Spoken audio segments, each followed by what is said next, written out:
अक्सर ऐसा लगता है ना कि करियर में कामयाब होने का बस एक ही पॉपुलर रास्ता है, जैसे कि कोडिंग। ऐसा लगता है मानो पूरी दुनिया एक ही तरफ भाग रही है और अगर कोई उस दौड़ में नहीं है तो वो शायद पीछे छूट जाएगा। लेकिन आज हम एक ऐसी कहानी देखने वाले हैं जिसने इस सोच को पूरी तरह बदल दिया और एक बिल्कुल नया रास्ता बनाया।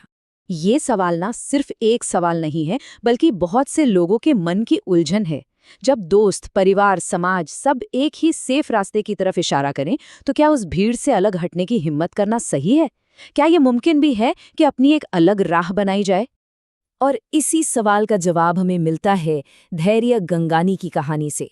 इंजीनियरिंग के पहले साल में जब उन पर कोडिंग सीखने का जबरदस्त प्रेशर था, तो उन्होंने खुद से एक बात साफ साफ कह दी, कुछ भी कर लेंगे, ये नहीं हो पाएगा। ये सिर्फ एक लाइन नहीं थी, ये उनकी पूरी जर्नी का टर्निंग पॉइंट था, जहां से उन्होंने अपनी शर्तों पर करियर बनाने का फैसला किया। तो आज के इस सफर में हम 5 पड़ावों से गुजरेंगे। सबसे पहले हम धैर्य की शुरुआती उलझन को समझेंगे, फिर देखेंगे कि कैसे उन्होंने रिजेक्शंस को एक मौके में बदल दिया। इसके बाद हम लिंक्डइन और रेज्यूमे बनाने की कुछ प्रैक्टिकल तरकीबें सीखेंगे और आखिर में हम उस एक सुपर पावर की बात करेंगे जो किसी भी करियर को लॉन्ग टर्म में सफल बना सकती है। तो कहानी शुरू होती है एक कॉलेज क्लासरूम से। जरा सोचिए, आसपास हर कोई कोड्स और एल्गोरिदम की बातें कर रहा है और किसी को ऐसा लग रहा है कि वो किसी और ही दुनिया से आ गया है। यही धैर्य की असलियत थी। उन्होंने कोशिश पूरी की, पाइथन, C++, जावा सब कुछ ट्राई किया, लेकिन वो कनेक्शन, वो स्पार्क महसूस ही नहीं हुआ। और जब सारे दोस्त एक ही रास्ते पर चल रहे हों, तो ये कहना कि ये रास्ता मेरे लिए नहीं है, इसके लिए बहुत हिम्मत चाहिए होती है। और यहीं पर धैर्य ने एक बहुत ही जरूरी बात समझी, सेल्फ अवेयरनेस। उन्हें ये एहसास था कि अगर वो गूगल में जॉब ले भी लें तो भी वो उस काम में खुश नहीं रह पाएंगी। बात काबिलियत की थी ही नहीं, बात सही रास्ते की थी। और इसी समझ ने उन्हें इंजीनियरिंग से मैनेजमेंट की तरफ मोड़ दिया। फैसला तो हो गया, लेकिन अब शुरू हुई असली लड़ाई। एक ऐसा रास्ता चुनना जो किसी और ने नहीं चुना हो, कभी आसान नहीं होता, और उन्हें इसका अंदाजा बहुत जल्दी होने वाला था। जब उन्होंने मैनेजमेंट इंटर्नशिप के लिए अप्लाई करना शुरू किया, तो उन्हें एक के बाद एक 55 से भी ज्यादा रिजेक्शन मिले। हर कंपनी का एक ही सवाल होता था, आप तो इलेक्ट्रॉनिक्स इंजीनियर हैं, आपको मैनेजमेंट में क्यों आना है? लेकिन 55 रिजेक्शन के बाद जो हुआ ना, वो सच में कमाल था। धैर्य ने हार नहीं मानी और अपनी ग्रेजुएशन खत्म होने से पहले 25 से भी ज्यादा पेड इंटर्नशिप्स हासिल की। ये उनकी जिद और मेहनत का नतीजा था। तो ये सिर्फ 25 इंटर्नशिप का नंबर नहीं था, ये असल में उनके करियर की पूरी बुनियाद थी। इन इंटर्नशिप्स की वजह से उन्हें अपने साथियों पर 2 साल की बढ़त मिल गई। उन्होंने यूके, यूएस और अबू धाबी की कंपनियों के साथ काम किया और वो प्रोफेशनल स्किल्स सीखी जो कोई कॉलेज नहीं सिखाता। उन्होंने 25 अलग अलग कंपनियों को साबित कर दिया कि उनकी स्किल्स की असली दुनिया में वैल्यू है। तो सवाल ये उठता है कि ये सब हुआ कैसे? 55 रिजेक्शन के बाद 25 मौके कैसे बने? इसका जवाब छिपा है कुछ बहुत ही प्रैक्टिकल स्ट्रैटेजीज में, और इसकी शुरुआत होती है लिंक्डइन से। चलिए देखते हैं कि कैसे एक प्रोफाइल को अवसरों का मैग्नेट बनाया जा सकता है। सबसे पहली चीज है लिंक्डइन एसईओ। सुनने में थोड़ा टेक्निकल लगता है ना, पर यह है बहुत सिंपल।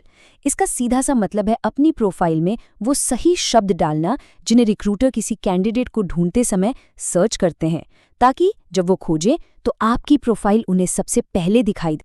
और ये कीवर्ड्स डालने के लिए 5 सबसे ज़रूरी जगह हैं।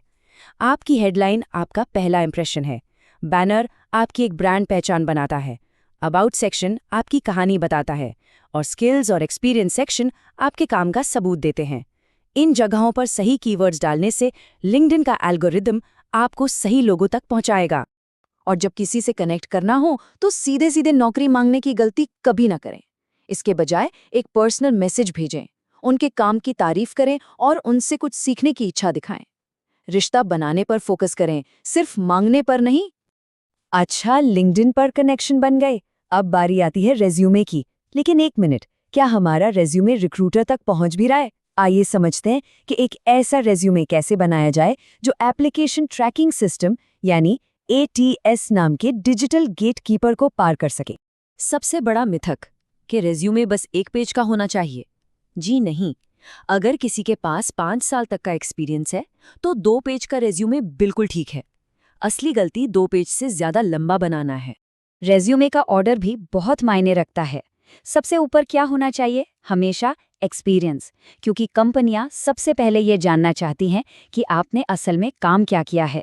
इसके बाद प्रोजेक्ट, फिर स्किल्स, सर्टिफिकेशंस और सबसे आखिर में एजुकेशन। ये पॉइंट सबसे जरूरी है। सिर्फ ये मत बताइए कि क्या करते थे, ये बताइए कि आपके काम से फर्क क्या पड़ा। मतलब अपने रिजल्ट्स को नंबर में दिखाइए। इससे साफ पता चलता है कि आपका योगदान कितना जरूरी था। और आखिर में एक प्रो टिप, अपने रिज्यूमे को बिल्कुल सिंपल रखिए। कोई फैंसी डिज़ाइन, टेबल या इमेज नहीं, क्योंकि ये जो एटीएस सॉफ्टवेयर्स होते हैं ना, वो इन चीज़ों को पढ़ नहीं पाते। नतीजा, आपकी सारी मेहनत के बावजूद आपका रिज्यूमे कभी किसी इंसान तक पहुंचता ही नहीं। ठीक है, तो लिंक्डइन हो गया, रेज्यूमे हो गया, ये सब तो है टूल्स, ये दरवाज़ा खोलते हैं। लेकिन असली सफलता उस चीज़ से मिलती है जो इन सब से कहीं ज़्यादा ज़रूरी है। चलिए अब उस असली करियर सुपर पावर की बात करते हैं। केपीएमजी के एक पार्टनर ने एक बार कहा था, और ये बात बहुत गहरी है, कि करियर में कुछ सालों के बाद हर जॉब सिर्फ लोगों को मैनेज करने के बारे में रह जाती है। इसीलिए हम जिन्हें सॉफ्ट स्किल्स कहते हैं वो असल में सॉफ्ट हैं ही नहीं, ये तो लाइफ स्किल्स हैं। यही वो स्किल्स हैं जो किसी को एक इंडिविजुअल से एक लीडर बनाती हैं, जहां टीमों को संभालना होता है। तो पूरी कहानी का सार क्या है? करियर बनाना ना 2 हिस्सों का खेल है।